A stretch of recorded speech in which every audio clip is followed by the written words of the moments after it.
Viralkah foto emak yang pamer foto Gus Yakut berbadan anjing? Halo Pak Pol, ditulis oleh Manuel dari siwar.com.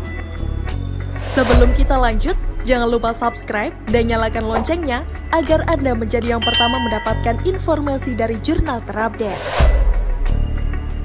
Emak-emak yang membentangkan poster Gus Yakut dengan tubuh anjing saat ini sedang dicari satu persatu. Kita melihat bagaimana digital literasi mereka begitu parah. Mereka terbakar hasutan Roy Suryo yang sepertinya sedang dibidik oleh tukang bakso dadakan, sedang masuk radar aparat khusus 88 anti pengajam. Emak-emak yang ada di foto ini sudah sangat jelas membentangkan foto Gus Yakut yang adalah Menteri Agama Rakyat Indonesia dan berdiri memegang bagian kanan dari spanduk itu. Kurang ajar sekali melihat tindakan emak-emak yang kemakan hasutan juragan Panji yang ambil modal dari kementerian. Kita melihat bagaimana sudah terlalu kelewatan hasutan yang sudah dilakukan oleh si Roy Suryo. Emak-emak ini merupakan korban sekaligus pelaku. Tapi sebelum Roy Suryo ditangkap, kita enaknya melihat satu persatu orang yang kemakan hasutan Roy Suryo ditangkap duluan biar Roy gemetar ketakutan. Seorang emak-emak itu bernama Kak Ida Syafrida. Kakak ini kelahiran Belawan, menggunakan kerudung yang ternyata ada foto tanpa kerudungnya. Lebih jelas wajahnya kelihatannya. Saya kira satu persatu kita harus ambil dulu. Mengambil orang bawahan bisa jadi cara untuk mencari atasannya. Yuk kita lihat wajahnya dengan lebih jelas, sejelas kristal alias kristal clear. Nah, artinya sudah masuk radar juga nih. Polisi bisa segera mengajak ngopi Kak Ida ini. Kapolri Listio jangan lembek dong. Saya dukung Pak Listio Sigit mengedepankan tindakan perlakuan restoratif justice. Tapi ya tolong dong, jangan kebablasan jadi permissive justice, apalagi jadi indifferent justice. Sudah sangat jelas kok, itu Kak Ida dan emak lainnya kurang ajar dan memegang itu. Ibu ini kalau mau masuk surga dengan cara menghina ciptaan Tuhan yang tertinggi, dengan menyamakan dengan anjing, ya ujung-ujungnya bukan masuk surga, tapi masuk penjara. Kurang ajar banget kamu Kak Ida. Emak-emak ini ada yang belum kawin, jadi sepertinya gak bakalan bisa ada alasan mau jaga anak. Masa mau jaga keponakan? Gak mungkin juga mereka jaga keponakan. Jaga sikapnya aja gak bisa. Ayo Pak Polisi, ciduk mereka satu persatu. Cari tahu siapa yang mengendarai mereka. Makin banyak ini, seru. Jadi emak-emak harusnya yang sudah berusia ini bukannya mendidik generasi muda jadi anak baik, malah kasih contoh buruk dan contoh jahat. Menghina Gusman Yakut Kolil Komas dengan menempelkan wajahnya dengan badan anjing. Digital literasi yang saya sebut sudah sangat nyata. Mereka termakan sama hasutan si juragan Panji. Mereka ini harus ditangkap. Akhirnya mereka terkenal deh. Tapi kenapa sih mereka begitu menjamur? Apakah karena mereka merasa Kapolri Listio ini terlalu lembek sehingga mereka bisa seenaknya? Seharusnya hal ini juga bisa jadi refleksi untuk kepolisian Republik Indonesia bahwa restoratif justice ini gak efisien untuk mengubah akhlak dari para kadal gurun itu. Polisi kurang tegas dan terbukti dengan keberadaan orang-orang ini yang terus ada. Selain itu, Menkominfo Johnny G. Plate juga gagal.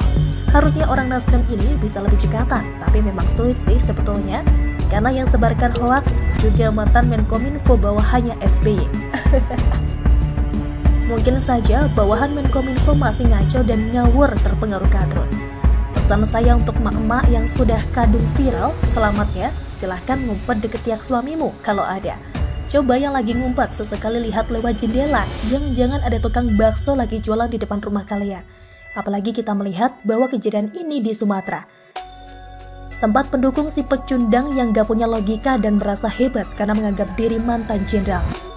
Padahal jenderal pecatan saat Mei 1998. Sudah waktunya emak-emak ini segera diajak ngopi. TNI, Polri, BIN, aparat khusus 88 anti pengacau harusnya bisalah menangkap mereka. Emak-emak itu harus diajak ngobrol, dikasih kopi panas.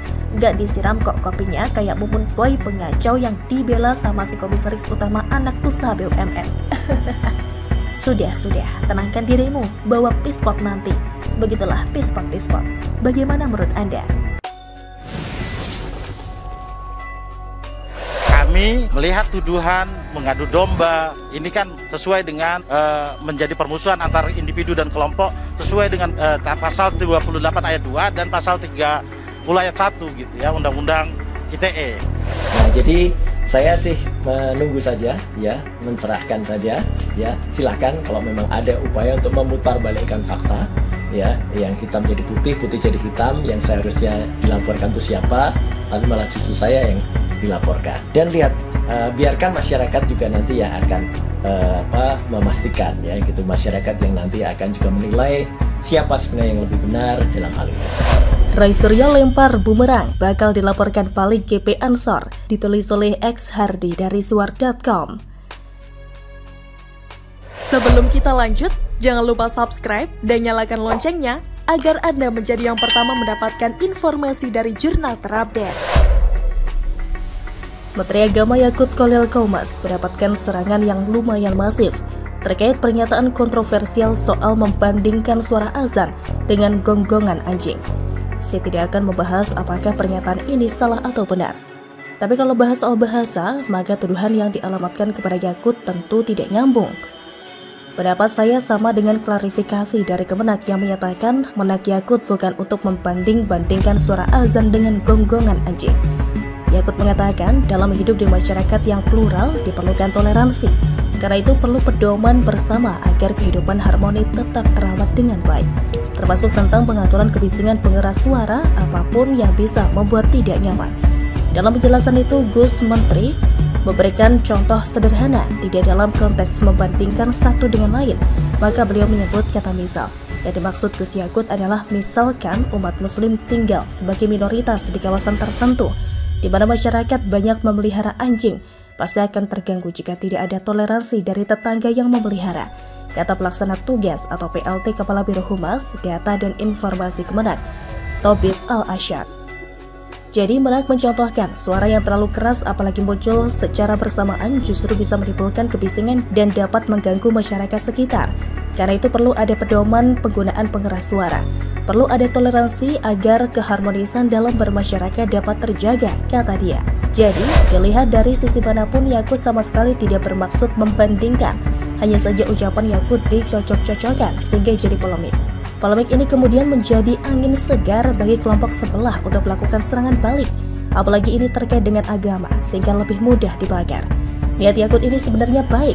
Seketika kita pasti akan teringat dengan insiden miris beberapa tahun lalu, di mana seorang ibu-ibu di Sumut mengeluhkan suara toa, tapi keluhannya dianggap menghina sehingga ia dipenjara dan belasan kelenteng dirusak.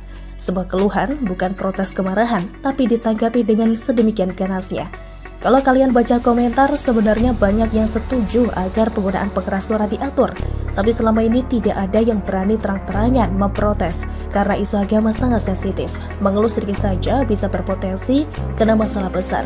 Yang mengejutkan, Roy Suryo melaporkan Yakut, tapi laporan tersebut ditolak dan Roy Suryo diarahkan agar laporan tersebut dilayangkan ke Polda Riau sesuai dengan tempat kejadian perkara atau ke Barreskrim Polri. Tentu ini membingungkan karena tidak biasanya Roy Suryo terjun dalam urusan lapor-melapor. Apakah Roy Suryo ini mencari sensasi dengan menjadi yang pertama melaporkan Yakut, atau apakah Roy Suryo ingin mendapat apresiasi sebagai orang yang membela agama, atau jangan-jangan ini cuma manuver politik? Dan yang lebih mengejutkan, ternyata ada dugaan video ucapan Yakut telah dipotong-potong. Ini terlihat dari rencana LBH pimpinan pusat GP Ansor akan melaporkan balik Roy Suryo ke polisi. LBH Ansor sedang mengumpulkan bukti-bukti pemotongan video yang diduga ditujukan untuk upaya framing. Roy Suryo bukan ahli bahasa, bukan ahli hukum, bukan pemuka agama Islam. Dia juga tidak tabayun dulu ke Menteri Agama, tahu-tahu membuat laporan polisi setelah lihat video, kata dia. Kalau benar video dipotong, berarti memang ada upaya framing untuk memperkeruh situasi. Bisa jadi ada yang ingin agar kasus Ahok terulang lagi. Kasus Ahok juga berawal dari video yang diedit lalu diberi caption provokatif, kemudian digoreng hingga gaduh lewat demo berjilid-jilid. Tapi kasus Yakut ini beda, apalagi NU tidak akan tinggal diam jika ada yang ingin menyerang dengan masif. Roy Suryo tampaknya melempar bumerang alih-alih melempar bola panas. Jika ucapan Yakut tidak ada yang perlu dipermasalahkan, maka Roy Suryo cari penyakit sendiri. Mau cari sensasi tapi bukan ketenaran yang didapat, malah berpotensi tersandung masalah hukum.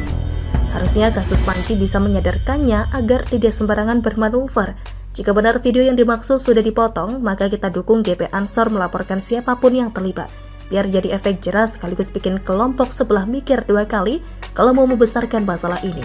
Bagaimana menurut Anda?